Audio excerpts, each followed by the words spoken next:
Welcome to another episode of All Beat Told. Today's guest is broadcaster, author, and Dodds fan Ally Begg. This is a wonderful chat about life as a Dodds fan, and it was great to hear Ally share his stories and memories. Please subscribe to the podcast and leave a rating and review. It would really help us out. Now, without further ado, let's get into the episode.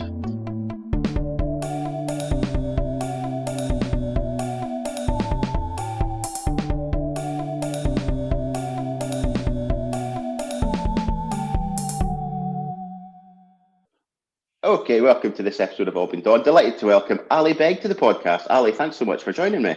Pleasure, Paul. Thank you for having me. So let's just start right as a youth. What's your earliest memories of football and the Dons, really? My earliest memories of football was when we were actually living in Holland. So my father moved us to Holland in 1974 because he took up a job near Maastricht Airport. So we lived there until 1979, and that's when we moved to Aberdeen. But my first memory is my father shouting and screaming when Archie Gemmill scored that goal against Holland in the World Cup in Argentina. I was still relatively young and it was just before my 6th birthday, and I couldn't really understand why he was shouting and screaming. And he sat me on his lap and we watched the game together. And that was really my first experience of watching a football match. And then we moved to Aberdeen, and my father would sit around the breakfast table before heading to work. He worked out at Dice Airport, Aberdeen Airport, and he would sit and read the Press and Journal and wax lyrical about this football club that had just won the league championship and what a big thing it was at the time. And just through that, Paul, I just started to take an interest in myself, and my dad would watch Scott Sport and Sport Scene and allow me to stay up on a Saturday night to watch Sport Scene. And that's when I really started to become familiar with the Aberdeen players and instantly started to recognise your Willie Millers and your Gordon Strachans and your Mark McGee's and obviously Sir Alex Ferguson. And from there, mate, it just became a passion of mine until eventually my dad took me to my first game and towards the end of the 1980-81 season. So that's where it really all began. Do you have a lot of memories of that first game, like where you were sitting, anything like that? I do. Yeah, it's a memory that's never really faded. I remember walking up to Tawdry Street. We sat in the main stand adjacent to the paddock goal. So I remember you had to lift me over the turnstiles. I remember that quite vividly. And as we made our way up into the stand, I was actually quite surprised how quiet it was, because it was the last game of the season against Kilmarnock and it was a dead rubber. And if my memory serves me correct, I think Kilmarnock had already been relegated by that time. So the game had no meaning. And I was just surprised how quiet it was, because we got into the stadium about 25 minutes before kickoff. But I can still hear the sound of the seagulls. And we took our seats, and there was a few people dotted about, and Aberdeen eventually lost the game 2-0. And I still have vivid memories of the old guys behind us effing and blinding how bad Aberdeen played that day. And my father trying to cover my ears. And at one point he actually turned round to the old guy and asked him to sort of tone down his language a bit because it was rather colourful. But it's a day I've never forgotten. I still have that image in my head when I came up the stairs and faced the stadium for the first time, and the colours of the south stand, and just the noise of the noise of the eagles, the noise of the seagulls, and the vastness of the beach end, because it was only a quarter full by the time we got into the stadium.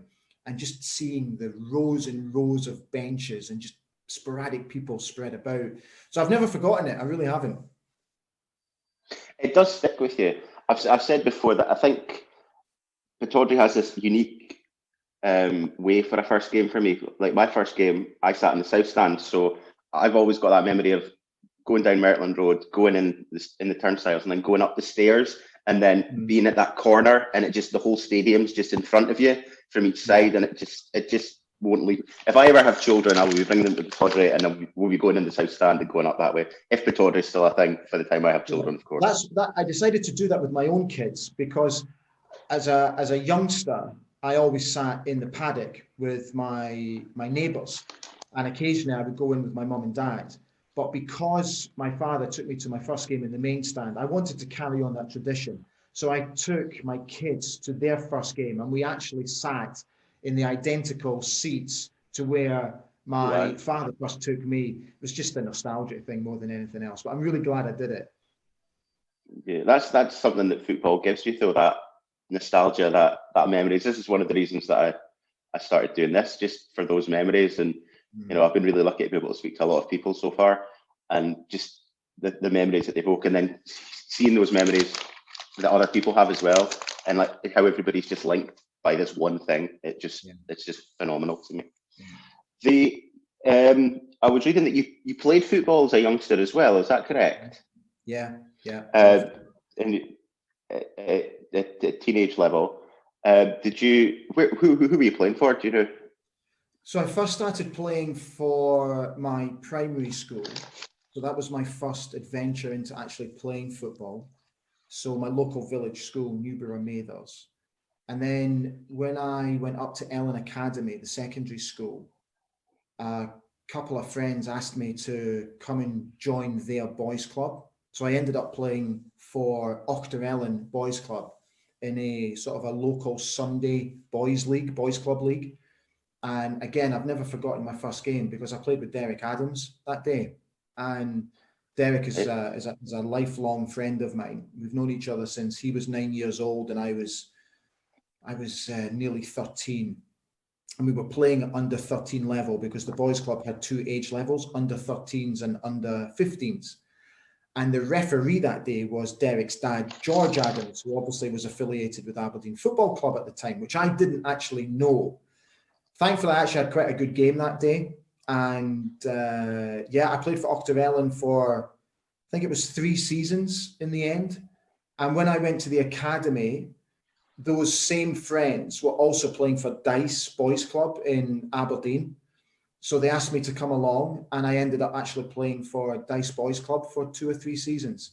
And I had a fantastic time there, and I absolutely loved it. And a guy that I know has just written a book about Dice Boys Club, and I did not appreciate all the players who played for Dice Boys Club over the years, who actually went on to play professionally. I was selected to play for Stonywood Thistle in the Aberdeen International Football Festival in 1987, and we won our age group under 15s. We actually won the tournament, which was a really big thing at the time.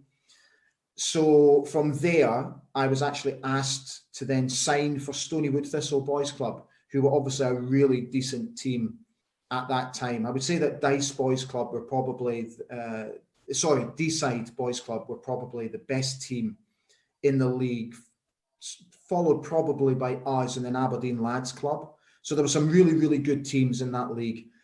And I ended up playing with Stonywood for, again, 2 or 3 seasons until I actually moved up the ranks and started playing junior football. I think I started playing junior football when I was 15. I was still at school when I started playing junior football. So that must be quite tough playing juniors at that age.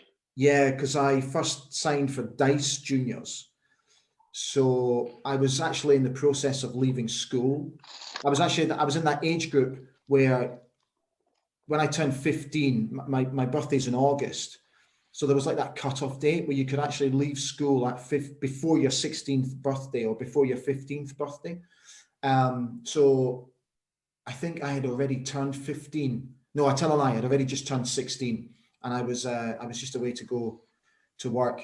And before that, actually signed for Dice Juniors. So I played for Dice Juniors for, I think it was 2 seasons, and a really good bunch of lads, but we were hopeless. Oh my God. We were getting annihilated week in, week out. And it was a proper shift playing for Dice, but a really good bunch of guys, a really nice setup. And I really enjoyed staying there. And I actually regret leaving them because after there, I just became a journeyman until I eventually moved down to London. So I should have stayed with Dice Juniors because they're just a really good bunch of boys. It was just the results, we were getting hammered every week.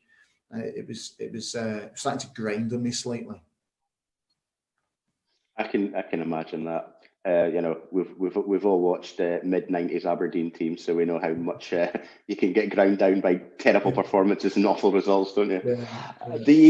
Yeah. So, given when you went to your first game at the end of '81, so the Cup Winners' Cup one in Gothenburg, how fresh is that in your memory? How much of that do you remember? Oh, nothing has faded. I've been extremely lucky where I've been able to, through the various projects that I've done over the years, I've been able to take a trip down memory lane and recall all these memories that have sort of laid dormant at the back of my head for many years. And my father took a cine camera with him to Gothenburg. And a few years ago, an old friend of mine who I used to work with at Setanta, she's now an award-winning producer, and she was doing a documentary. She was making a documentary about the Gothenburg trip, and I offered her the cine footage because I had never seen it before because it was still sitting on an old reel. So she got it transferred to a DVD for me, and it absolutely blew my mind. It was quite a tearful moment because by that point I'd already lost my father. And sadly, my father was not on the footage at all, which I was really gutted about. But the footage is amazing. And since then, many other production companies have approached me and asked me if they can use the footage as well. And Aberdeen Football Club have obviously asked me a few times if they can use it. And I'm more than happy for people to use it because the footage really is fantastic. So no, honestly, Paul, nothing has faded from that trip. I was 10 years old. And, when I think about it, it was, my God, it was 39 years ago for me now. It's just, nothing's faded. And I really hope it never does.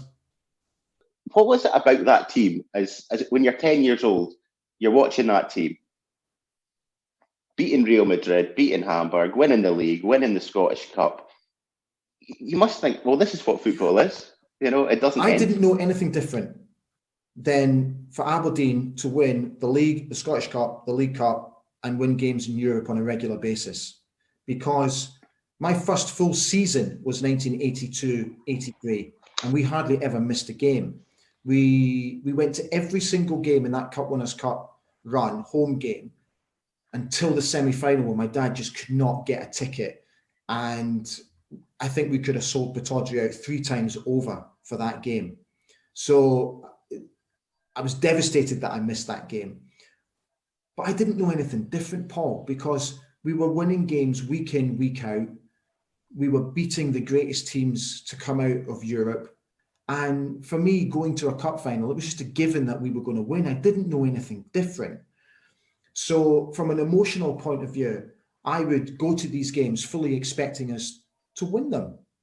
And I suppose a little bit of childhood innocence plays its part in that, because I'd hardly ever seen my team lose a game of football, never mind a cup final. I didn't see Aberdeen lose a cup final until 1993 was the first cup final that I attended that we lost, because I wasn't able to get to the 87 Skull Cup final or the 88 Cup final. So I went to every single cup final from 1982 up until 1987. I never saw Aberdeen lose a game. And then they lost those 2 cup finals. And then I made sure that I got to the 3rd final in 89 and we won it. Then we won the Scottish Cup the year after. And then I think it was 92. It was when we lost, I think it was the League Cup final and Gary Smith scored the own goal. I think it was 92, wasn't it? Because by that point I'd moved down to London. So that was the first time. So that's 10 years worth of football that I had not seen Aberdeen lose a cup final that I physically went to. So it's just the most amazing time. And my whole mindset was every time we went into a game, I fully expected Aberdeen to win, no matter the opposition. Obviously, you alluded to it about moving to London. So was that the early 90s that you moved down to London? I moved to London in 1992, the summer of 92. So obviously some of the jobs you were doing at that time, you did a bit of modelling, some music. So they're jobs that involved a lot of travelling. Yes. I'm assuming into Europe, possibly even further. How is it to follow football in the early 90s when you're in Asia or Central Europe or something like that? Difficult. And a lot of late night phone calls from hotels to my father. There's one thing I will never forget. When I was in the band, we were flying to Japan. We were doing a tour of Japan, and Aberdeen were playing while we were flying. And I asked the purser if she could ask the pilot to radio any tower, because we were flying over Europe at the time, if he could radio any tower in Europe and see if he could find out the Aberdeen score for me. And the guy did, quite amazingly, and he invited me into the cockpit, because that was the time when people could still get into the cockpit. And I used my father's connection in aviation and all that kind of stuff to get into the cockpit. So they sat me in the jump seat for about half an hour as we flew over, as we first entered Russia, because we went up round that way. And so I sat in the jump seat for half an hour. And this guy was absolutely astonished that I had the audacity to ask him to radio any tower to ask for a football result. And he said in 30 years of flying, it's the first time that he'd had such a request. So I remember doing that. And I remember being in Japan, because we were there for a good couple of weeks. And the time difference is obviously many, many hours, and having to phone my father in the middle of the night and asking him for the Aberdeen score. So I was able to do it that way. Also through, when we toured Europe a lot, and it was actually not that difficult to be able to find out the result. It was a case of just buying a local newspaper. So if we're in Germany, Bilder, I think is the name of the newspaper, I was able to get the result without any hassle. Even, I remember when we came to Austria and we had to travel on the train from Vienna to Graz, if my memory serves me correctly. And even the local Austrian newspaper carried the Scottish results. So it wasn't actually that difficult to be able to find out the results. It was just a lot of late night calls to my dad. Yeah, I suppose the calls are a bit more detailed than just seeing the score. Like, you find out that we beat XYZ 1-0, but actually we got battered and it came off the centre half's arse and went in, Trust me, back then, to call from a hotel was not cheap. So it was literally, Dad, what's the Aberdeen score? Right, okay, great, thanks. I'll see you when I get home. It was literally a 30-second phone call. When you were doing all that at that particular period of time, did you get a chance to take a break? Because obviously, particularly with being in the band, I suppose the schedule was probably pretty grueling from what you see from like things on the TV nowadays. So was there a chance to ever get back and go home and see a game? No, is a simple answer to that. I in the whole time that I was in the band, I hardly had any days off just due to our schedule. What I was able to do was to get to the odd away game. And I particularly remember this game. We played Celtic at Celtic Park and we were in Glasgow doing a gig. But we decided to drive up to Glasgow the day before the gig. And it just so happened that Aberdeen were playing Celtic at Celtic Park. And the reason I remember that game is because Lee Martin, who used to play for Manchester United and scored the winning goal in the FA Cup final, it was his debut for Celtic that night. And I remember it because Lee went on to become a really good friend of mine when I worked at Manchester United for a few years. And we drew that game 2-2, if my memory serves me correct. And we were staying in the really tall Hilton Hotel beside the M8 motorway. We're staying in there. Yeah. So my tour manager very kindly organised for me to get down to the stadium and went in, obviously, with all the Aberdeen fans, which was fantastic. Had a really, really good laugh and people coming over. And there was a lot of really good banter, just good fun. There was a lot of Mickey taking, as you would expect, but nothing that was personal, nothing that was vindictive, nothing that was nasty. It was all really good fun. And I really, really enjoyed it. Plus Aberdeen played really well that night. So that was an odd occasion that I was able to get to a game. I remember just before we released our first single, we were asked to tour with the Radio 1 Roadshow. And we were deemed as being the warm-up acts before the show actually went live to the nation at 11 o'clock in the morning or whatever time it was. And we played the Aberdeen Lynx. And it was absolutely mental. The place was rocking. And while we were signing autographs around the periphery of the perimeter, because there were tens of thousands of fans came to see us, which was really brilliant. Sunday Mail reporter came over to me and said, "Look, have you got time to come over to Pittodrie? Do you fancy getting your photograph taken with Willie Miller?" So as you can imagine, Paul, I did not need a second invitation. So went over to my tour manager and said, "Look, just been asked to do this. I know we're due to go to Dundee, but I'm telling you right now, we're going to Pittodrie right now because I'm going to meet my hero." So went over to Pittodrie. And again, it's a day I've never forgotten because we got to Pittodrie and we were walking into what was the main entrance on the main stand. So some of the fans had followed us over. We got out of our tour bus and we got swamped by all these fans. And I'm trying to make my way into the ground, and Ian Jess came out. As Ian Jess came out, they all went from swamping us to swamping him. Brilliant. So I was left standing like that. The hell's going on here? And then I went, it's Ian Jess, yeah. Right? I get it. And it's a memory that's never faded. And went into Pittodrie and got met by one of the PR guys and the reporter as well, and was allowed to quickly look in the changing rooms. I got to look in Teddy Scott's kit room, which I hadn't been in for many, many years, and got shown into the boardroom, which I hadn't seen for many, many years. The other boys were not interested. They just came along, just went with the flow. And then it was a case of getting out onto the pitch. They gave me a ball. I had a bit of a kickabout on the pitch, so I was absolutely living the dream. And then the next thing I see from the players' tunnel, from the entrance, I see Willie Miller, Drew Jarvie, and Roy Aitken. And they all come out and they come over and they say, "Hi, how you doing?" And all of a sudden, Roy Aitken wasn't a hero of mine because obviously he played for Celtic, but what a charming man he was. But there I am faced with my all-time football hero and Drew Jarvie, who's also a club legend. And it was a really strange feeling for me because only 20 minutes later, I've been in that position of being, and don't think that I'm trying to sound arrogant here. I'm not. I'm just trying to sort of paint a picture. I was the one that was being idolized because of the position I was currently in with the band.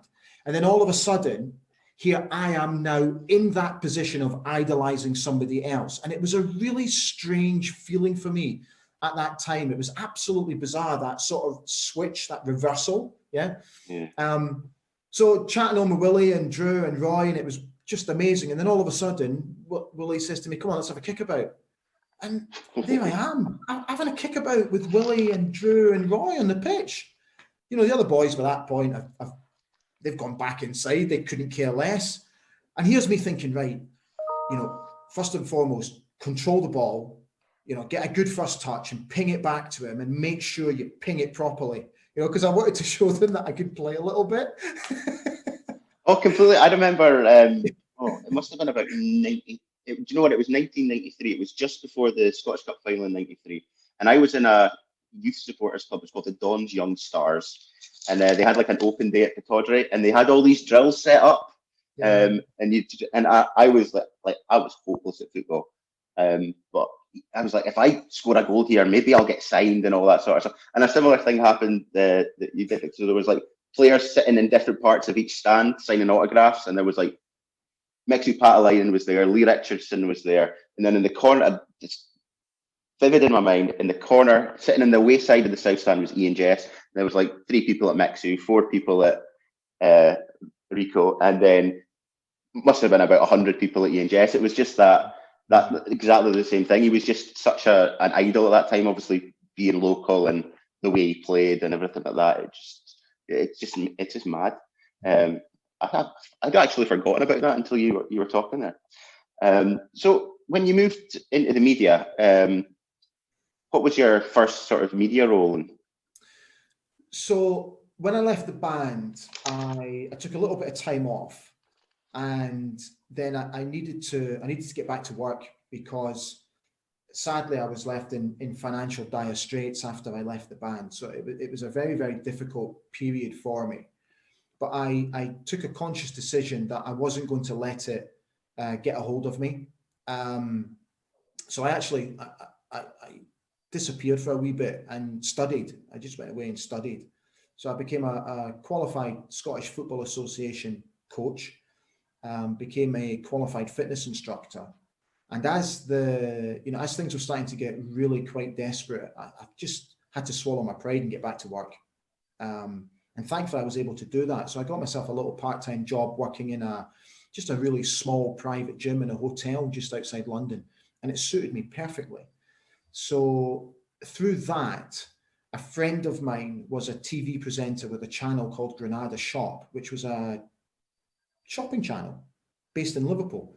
And they sold all the products from the Littlewoods catalogue. And he called me one afternoon and said to me, look, we desperately need a fitness expert. Would you be interested in coming on the show and talking people through how to use this fitness equipment? And I was like, yeah, of course, because I really fancied getting into TV. Because I'd done a couple of bits and pieces here and there, like done the Disney Club and the Big Breakfast and Soccer AM and all that kind of stuff. So I quite fancied it. And through that, Andy brought me up to Liverpool, and I appeared on the show quite regularly. And within a matter of months, the producers approached me and said, look, why don't you try this on your own? So you don't have the presenter with you. You actually present the slot on your own. And I was like, of course, let me give it a bash. And it was fantastic for me, Paul, because it was my education in how to work around the technicalities of TV, live TV. So it was a really, really good grounding for me. And just by pure chance, there was a producer from Granada, and Granada had just been commissioned by Manchester United TV to produce a youth magazine program. And he so happened to be in Liverpool doing a little bit of work experience with Granada Shop, saw me and approached me and said, look, would you like to audition for the presenter's role? Because we're looking at a male and a female. And I said, of course. Went over to Manchester, did the audition, and thankfully I got the job. And then I started working for MUTV. So in the space of about a year, I went from working in a gym to then working for Granada Shop, and then making the breakthrough into Manchester United TV. And that was where I really learned how to be a proper football broadcaster. And again, very much like the shopping channel, it was the perfect grounding for me. It was my education into football and broadcasting. And I loved it. I had 5 years there and I absolutely loved it. So I was very, very lucky and very fortunate that I was able to get into that position just by pure chance, really. So when you got to MUTV, how long were you there before you were angling to meet Sir Alex? First day on the job. Honestly, I couldn't believe it. When I got the job, I signed my contract, and the executive producer said to me and to my fellow presenter, a girl called Jeannie, right, first job, tomorrow morning, 9 o'clock, Cliff Training Ground, you're going to interview Sir Alex Ferguson. And I just, what? Oh my God, what? So didn't sleep the night before, as you can imagine, and got down to the Cliff Training Ground that morning. I was there by 8 o'clock because there was no way I was going to be late for the boss. And I was a nervous wreck. Honestly, Paul, I was a nervous wreck. And Jeanette, who, was absolutely fantastic, just full of life, and just a lovely, lovely person with a great personality. She went, bang, what's the matter with you? Just calm down. And I can't, I've got butterflies in my stomach. He's my hero. I'm just away to meet one of my heroes, He was the manager when we won the Cup Winners' Cup, for God's sake, Now, I hadn't seen Sir Alex for many, many years. So just let me take you back so people understand the history of it. So my grandfather was a very well-known football journalist in Glasgow before he died.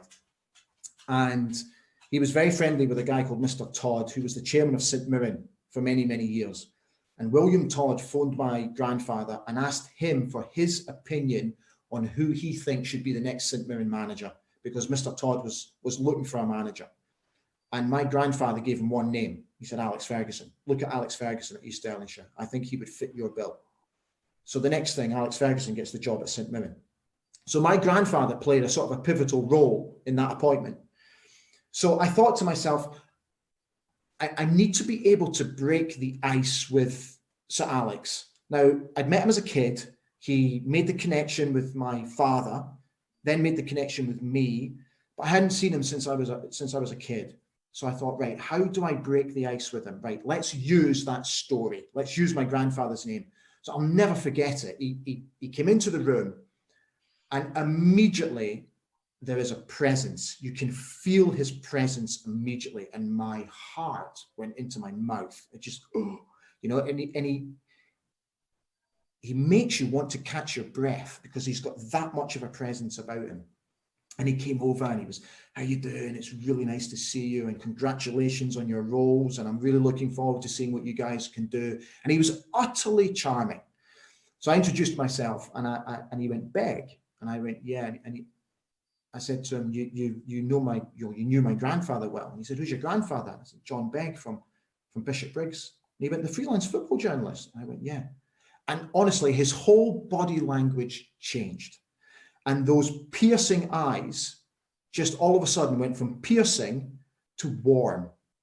And he said to Jeannie, he said, could you just give Ally and I a moment? And he says, guys, just hang on 2 minutes. And he took me up to his office and he made me a cup of tea. And for 5 minutes, we waxed lyrical about my grandfather. And he told me what a great man he was, how fond he was of him. He was asking after my uncle, who took over my grandfather's agency when he passed away. And it was just the most amazing 5 minutes. And he gave me some great advice about what I should do, how I should be careful, what to be mindful of. We then went back downstairs. We did the interview, and Jeannie just absolutely charmed him. She was just brilliant. And he really, really enjoyed the interview, because if you know when the boss enjoys interviews, because afterwards he says two very important little words. He'll always say to you, well done. If he thinks you've done a good interview with him, he will say, well done. So, and I knew this. So I was at the end of the interview, I was almost pleading in my own head that he would say these two little words, and he did. And honestly, Jeannie and I went home with such a buzz. It was such a buzz. And we went straight to the office, and our boss pulled us in and said, look, just had the press officer on the phone saying what a great job you did, and really, really well done. You've made the perfect start. And it was just amazing. And from there, my relationship with Alex Ferguson, Sir Alex Ferguson, just continued to build. And I only saw him, I was there for 5 years, but I only saw him maybe a dozen times. And he was always absolutely brilliant with me. He would come over and he would ask me how I am, how my family was, how my father was doing, how I was getting on. On the odd occasion, he would say, I watched you on the show and you did very well, but be mindful of this. If you get caught in this situation, this is how I advise that you handle that situation. Always be aware of the players, protect the players. First and foremost, you represent Manchester United, so you represent the players. Look after them, be mindful of that. He only told me that I'd made a couple of mistakes and how I should be careful going forward. Honestly, Paul, and thankfully, my relationship with him continued even after I left MUTV. He found out my father died and he wrote me a very touching letter. He wrote the foreword for my book. And I've been very, very lucky where on the odd occasion I've actually been able to call on him. So he's just the most amazing man. He really is. That the fact that he's talking to you about, do this, protect the players and all that sort of stuff.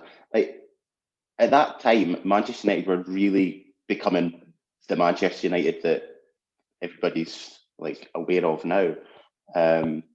So, like the fact that the first team manager is talking to the guys presenting the club channel, it's like he probably doesn't need to do that. But I suppose if you interviewed a player and asked the wrong question and the player looked not daft, but caught them off guard or something like that, he's going to be like that as well. He's going to come down on you as well. So, did you ever, maybe not yourself, but did you ever hear about where he was maybe, the boss chapped the door and he gave us an earful? Oh yes, and trust me, it's not a pretty sight. Oh my God. I remember once I was sitting in Carrington and I was down to interview a player.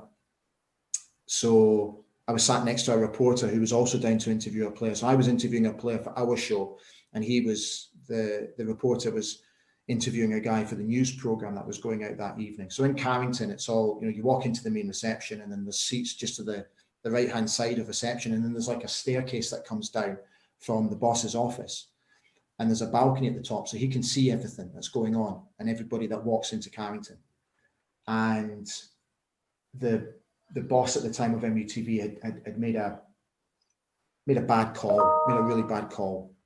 And Sir Alex found out about this and he grabbed the reporter and he just gave him the hairdryer treatment. And it was actually quite frightening to watch. But Sir Alex was right. He was absolutely right. I thought to myself, he shouldn't really be directing it at the reporter. I understood why he was, because the reporter's there, face of MUTV, point a call, etc., etc. But I actually felt quite sorry for the boy because, he was just a gibbering wreck by the time Sir Alex finished with him. So that was quite frightening. I really saw his temper that day. And, I was very lucky that, I became good friends with a lot of the backroom staff at Manchester United, particularly Mike Phelan, who obviously went on to become Sir Alex's number 2 and is now obviously working with Ollie.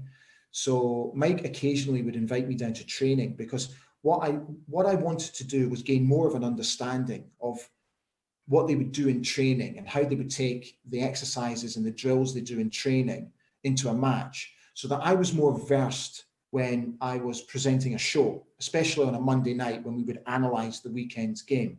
So I always wanted to be more educated and more versed in what I was talking about. And there was a couple of times where players maybe weren't fulfilling instructions or weren't doing as they were being asked, or maybe a tackle or two had flown in and Sir Alex absolutely lost the plot. And again, it was really quite frightening to watch, but it was also fascinating to watch because his style of management, as we all know, is very inspirational. And he was just an incredible man to watch at close quarters. So I was very, very lucky that I was able to do that on the odd occasion and watch the players respond to his instructions. And occasionally he would come out a few minutes after training would start, and you could see them sort of puff out the chest and, maybe the gain a yard of pace, when he would walk out. So I'm honestly, Paul, I'm in such a privileged position to have been able to do that and experience that I've never taken it for granted, because I know that many people would give their left arm to be in that position. So it's something that I've always been very acutely aware of, is how fortunate I have been throughout my career. It's phenomenal. So at that time you're at MUTV, you're watching a pretty great Manchester United side, possibly the best one in that era. Arguably.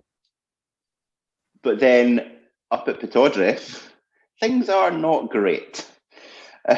What are your memories of that time from the Dons? Because we had relegation fights, and obviously the '95 season with the playoff and everything like that. What are your memories of that? I remember the Stenhousemuir Scottish Cup game, just because my brother was with me. My brother had come down from Aberdeen. He was with me, and we were watching the old grandstand, with the old ticker. Yeah. Mm-hmm. And just not quite believing what we were looking at. And like, what the hell is going on? How have we got to this position? We lost the 92 League Cup final. We lost the 93 Scottish Cup final, which, sadly, the Scottish Cup final I missed. I also missed the 93 League Cup final because I couldn't make it because I was with the band. So I was gutted that I missed those two cup finals. Thankfully, I made the 95 Coca-Cola Cup final. But that whole relegation season was just, how have we been able to put ourselves in this position, given the caliber of player that was actually playing on the park? Because if you narrow it down and you actually take each individual player on merit, that's a bloody good team. But for some reason, they just couldn't perform on the day. They just couldn't play. And, you know, thankfully through the blogs, I've been able to understand a little bit more from those guys that played during that era, why it just didn't work. And, you know, players were saying to me, they just, no matter how hard they tried, they never got the break. Nothing was going right. They worked desperately hard in training to rectify the problems. And, you know, sometimes it was just a piece of luck for the opposition where a ball would ricochet off a defender's backside and fall in perfectly into the position of a striker who's able to score. Or it would, you know, the goalkeeper would make an unbelievable save and it would fall to the feet of a striker who's got an empty goal, you know. So there was a lot of that going on. And I don't know, it was just absolutely bizarre. And it was painful to watch.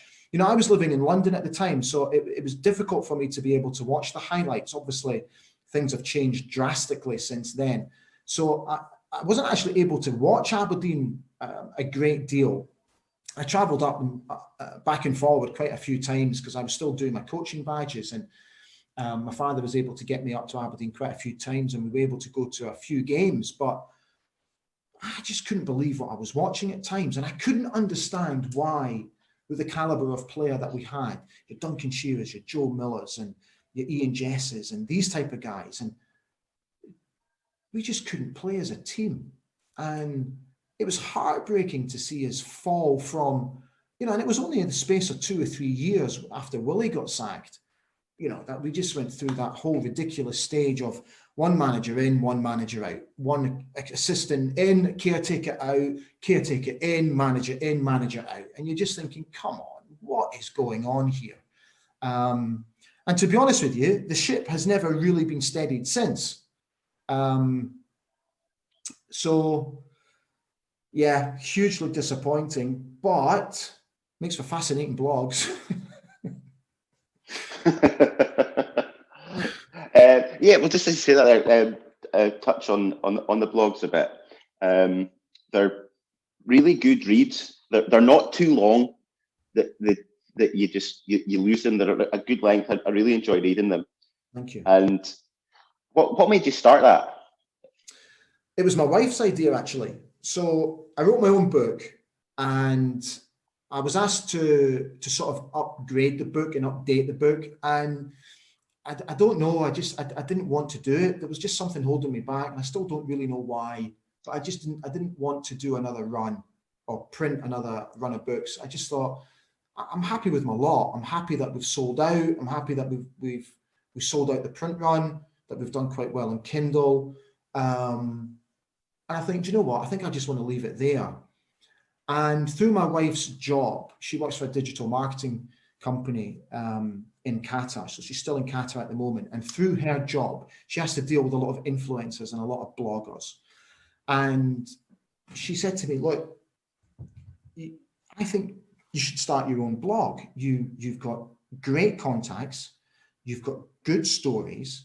You're very passionate about your football club. So why don't you just give it a go and see where it goes? And at first I was a little bit hesitant, but then I started doing a little bit of research and looking at other bloggers, and I thought, okay, there doesn't appear to really be a prominent Aberdeen Football Club based blogger. So yeah, Miriam's right. I've got good contacts. I just about know everybody at the club, and I've been lucky to have experienced many things. Maybe we could sort of tie that all in. And I thought, you know what? Yeah, I'll give this a bash. So for my birthday a couple of years ago, my wife actually paid for the page to be designed through a marketing company that we know in Qatar, and they did a phenomenal job for me. And just the whole presence of the page, when I first went in to have a look at the design and the style, blew me away. And it really started to get me quite excited. You know, and then I started speaking to some of the old guys that I've got to know over the years and said, look, you know, if I was to do this project, would you open up? You know, and I had I had a track of thought about how I wanted to work and how I wanted to be able to attract these guys to speak to me and to open up to me. So I wanted to continue my grandfather's legacy and my uncle's legacy, which is trust. And trust is the most important aspect when it comes to the success of the blog. Because if you can't trust me, you're not going to open up to me. So what I did was, through the advice of my wife, I actually wrote the questions down that I wanted to ask the subject matter. And I sent them the questions in advance. And I would say to them, look, here are your questions. If there's anything that you're not comfortable with, we don't talk about it. It's as simple as that. Then what we'll do is we'll do the interview. I'll transcribe it. I'll write the piece, and then I'm going to send it to you for final approval. And I give you my word, I am not going to publish this blog until you give me your final approval. And if you want to change things, edit things, add things, take away things, we can also do that. So let's find the common ground. And thankfully, through having that attitude towards the work, I would say that I've been able to speak to 95% of the people that I've asked to do the blogs. I've had about 5% of people have turned me down, which is totally fine. I have no issues with that whatsoever. Disappointing, but totally accept it. And honestly, Paul, it's one of the best things that's ever happened to me, because I just love it. I absolutely love it. And I really enjoy the challenge of trying to make each blog different.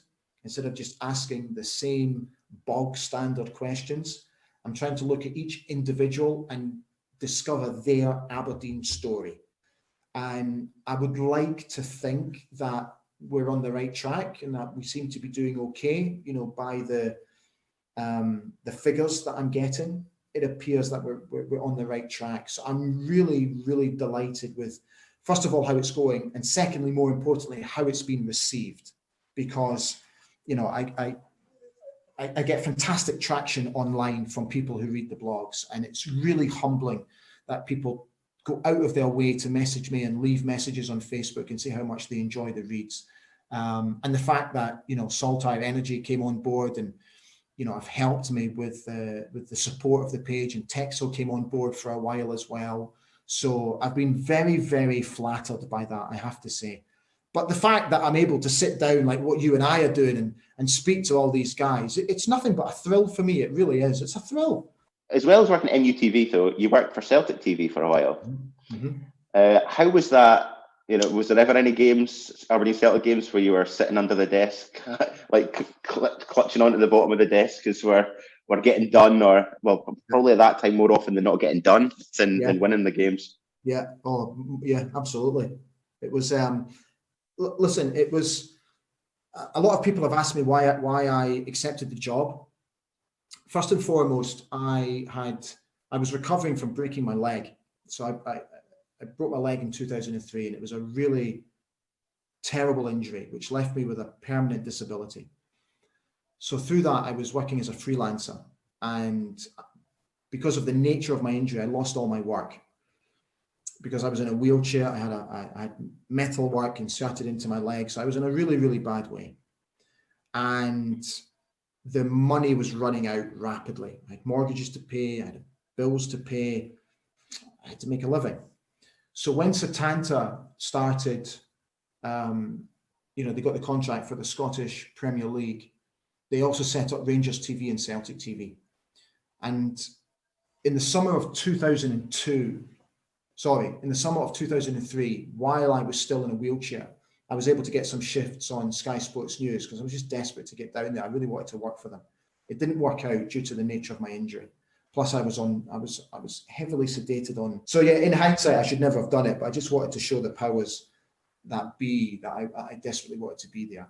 Anyway, through that, I was put in contact with the executive producer of Setanta. And I went up to Glasgow, met him. He told me about the concept of Rangers TV and Celtic TV. We had a really good meeting, came back down to Manchester, called me a couple of days later and said that he'd spoken to the executive producer of the club channels and that they wanted to offer me a job as the presenter of Rangers TV. Trust me, my heart sank. And I was just like, damn it. because I had aspirations of actually doing what Rob McLean eventually ended up doing. That's what I wanted to be.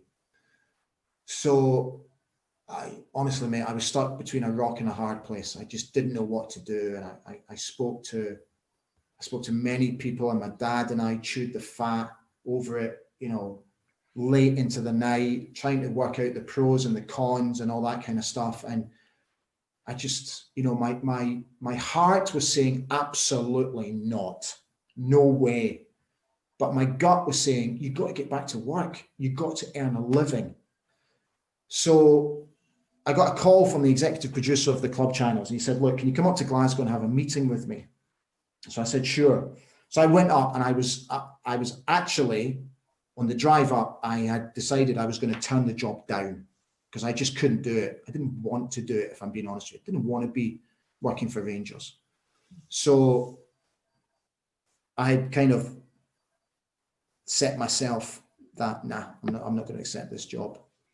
So when I got up to Glasgow, I went into the old Scottish television studios in Cowcaddens, and he sat me down and he said to me, look, we've been thinking about your position and your role.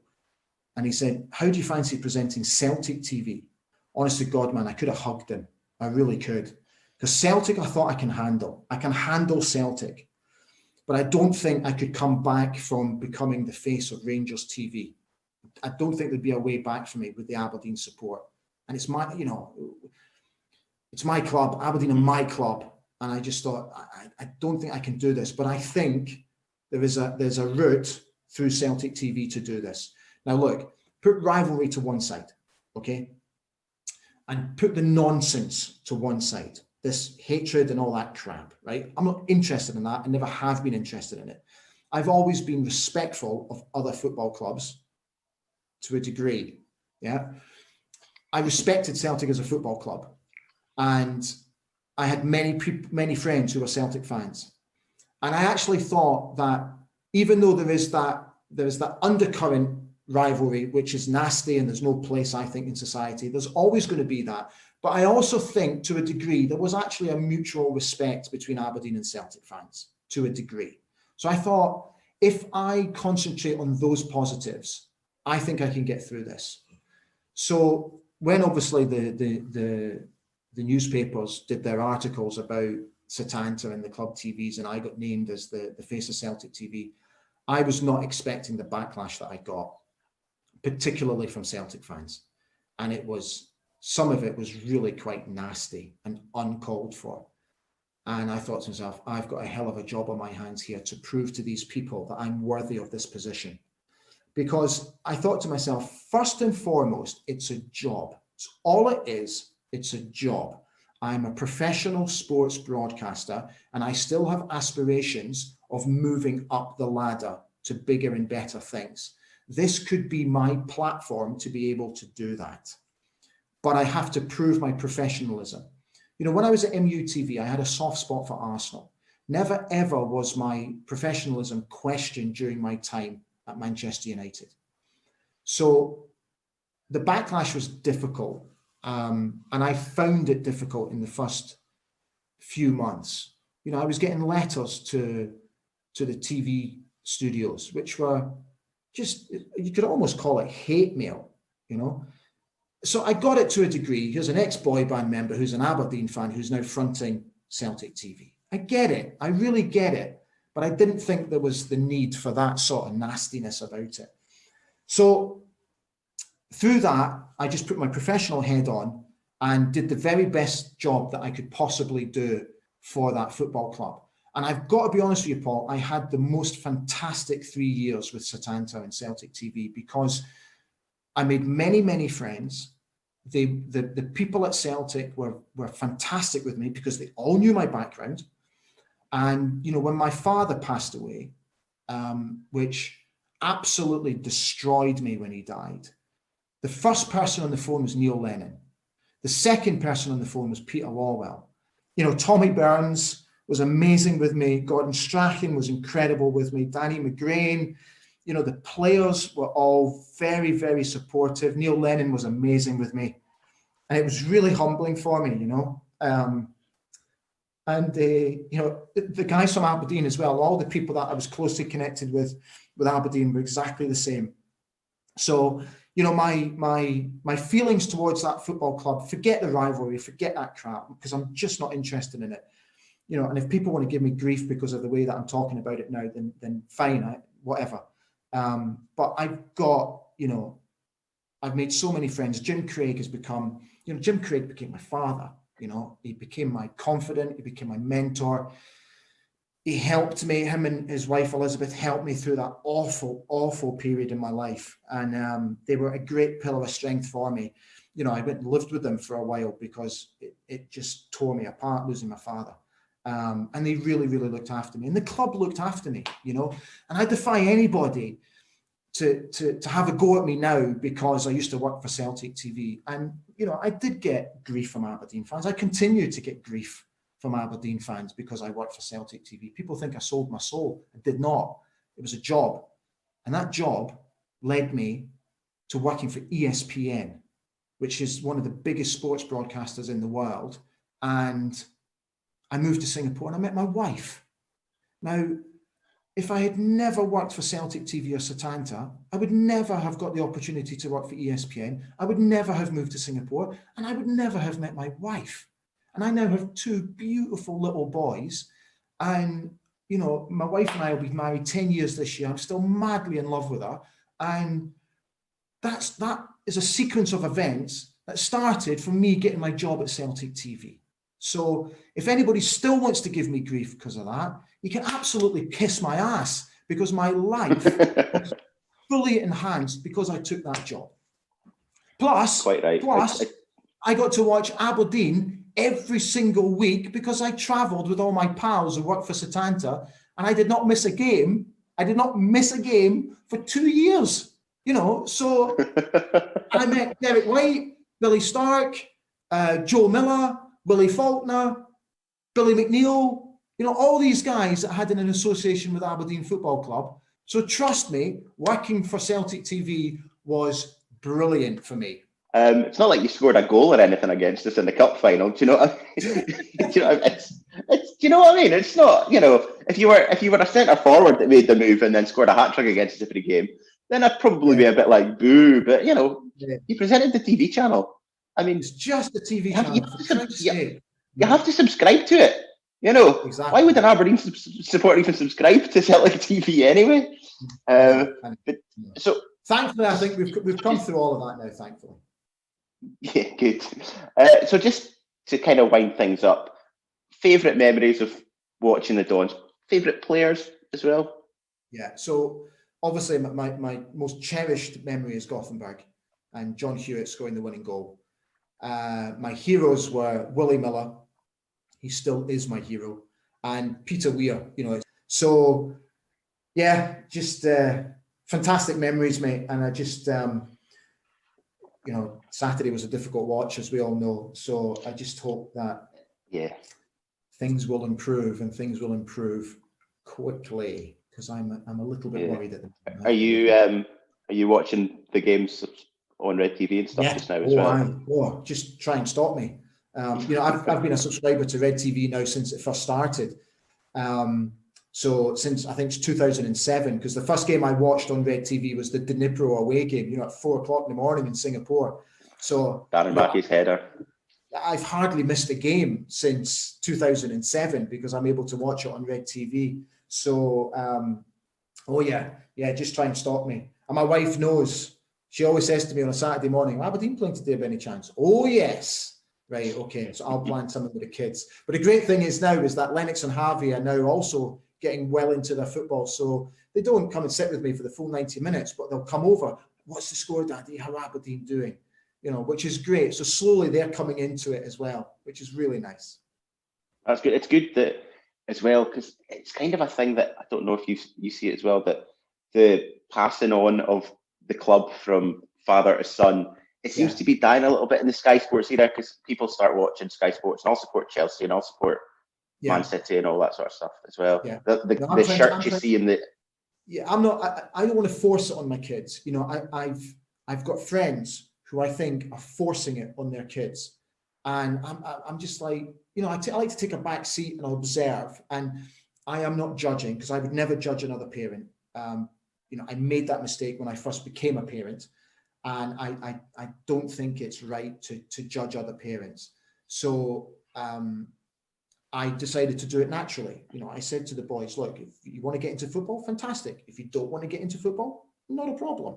So, but it was natural for me to buy them their kits with their names on the back and all that kind of stuff. And, you know, my boys have got for Christmas, they got the gold black and white strip with their names on the back, and, you know, trying to get it off their back is near nigh impossible at the moment, which is great. But I think, thankfully, naturally through me, because they know my passion for it and they're starting to understand that emotion, as they get older, that I think they are naturally drawn to watch Aberdeen now. I think that's a great note to end on, Ali. I really do. This has been a lovely chat. I've really enjoyed chatting with you, Ali. It's been a lot of fun. It's really interesting to talk about your life, your career, your love for the Dons, which is so predominant, as people could see from your blogs, and of course on Twitter and Facebook with your posts and things like that.